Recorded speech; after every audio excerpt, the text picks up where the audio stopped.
Hi, my name is Mimi Jones, and I love J. Ross TV. What's up, y'all? This your boy J. Ross hanging out with Mimi Jones. Just got through hollering at Tia.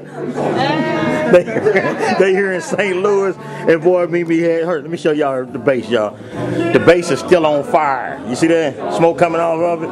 Because Mimi just got through putting it down. Now, how hard is it being a bassist in a man's dominated field? Do they give you a lot of trouble? I think that they treat me pretty well. You know, I've been doing pretty well. I try not to think so much about that and to just really focus on the music. Just keep practicing, and you know, I get to play with really great people like Tia Fuller. Oh yeah. You know, and you know, just keep my eye on the prize. Now, what made you choose bass, say, over violin or saxophone? I think bass actually chose me. Oh yeah, what you mean? Well, you know, when I was in high school, I actually got there for guitar. I went to music and art. Right. And they didn't have a teacher. So I switched to cello. That didn't feel right. And then I used to fool around with my friend's bass at lunchtime. And that felt right. One of the band directors, Mr. Justin DeChocho, came by and he was like, "We need a bass player. It's going to be you." Yeah. So I started playing in the band, and it felt great because for the first time, I was the only one who was holding down. If I stopped, everybody would look at me, you know. Yeah. So it was kind of a nice position to have responsibility like that, and be able to learn. And it just, the instrument is just really cool. It's big. It's big as hell. It's really fun. Now, how important is it for like your family when you're coming up, when you're playing, to be supportive of what you're doing? It's so important. They really supported me in the beginning, like taking me to music school from 12 years old all the way through 17, and just, you know, provided a space for me to be able to practice and positivity about the music all through college. And, you know, it's so important. Taking me to the airport. Hey, now, carrying that bass around New York and stuff, what kind of sacrifices do you have to make? I mean, to get, like, you gigging now, but trying to get known, get seen. Well, pre-wheel, I used to carry it on my back, like 10 blocks to the train station. But when I got a wheel, it was a little bit easy. I could just roll it down the street. But then as I progressed and got better, I was able to afford a car. And so I have a car, so I'm cheap. You know, I just throw it in the back. Yeah. Once again, y'all, we're in St. Louis at Jazz at the Bistro, hollering at McGill, Mimi Jones, the bass player extraordinaire, sitting there putting it down for the Tia Fuller Quartet.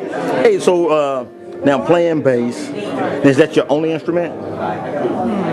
I'm actually singing now.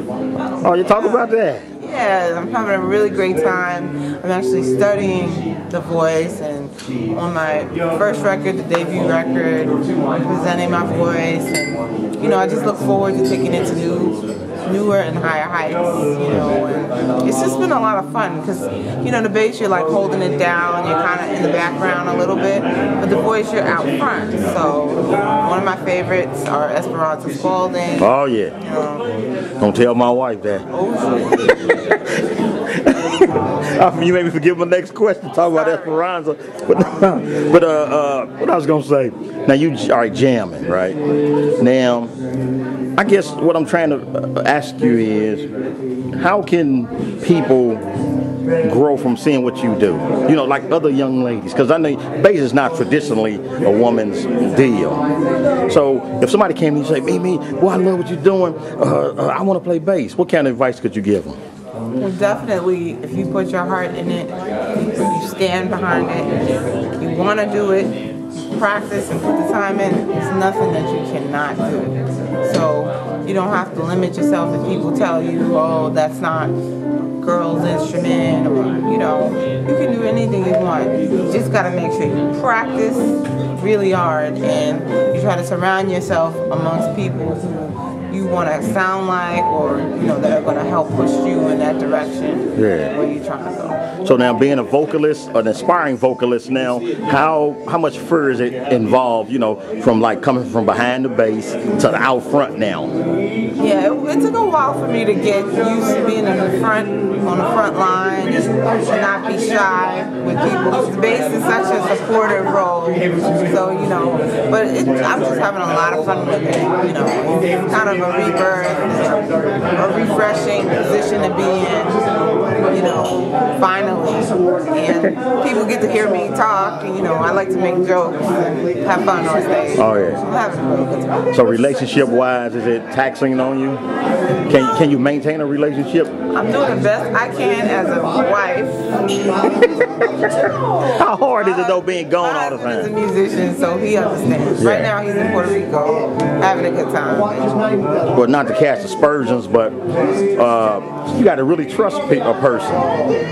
You know, you got to really trust. You have to, you know, it has to be like, you know, a shrine. Like your home is your shrine, your marriage is your shrine. You have to maintain it, take care of it, and just give it energy and attention just like anything else for it to work. So, you know, I'm excited about working and my career and playing, but I always have to make sure that at the end of the day we spend time together, keep up the communication. That's like the biggest thing. You know. With that, it seems to be he's very happy about what I'm trying to do and support him. So, all right, y'all. I to him. That's Mimi Jones in St. Louis, the Tia Fuller Quartet.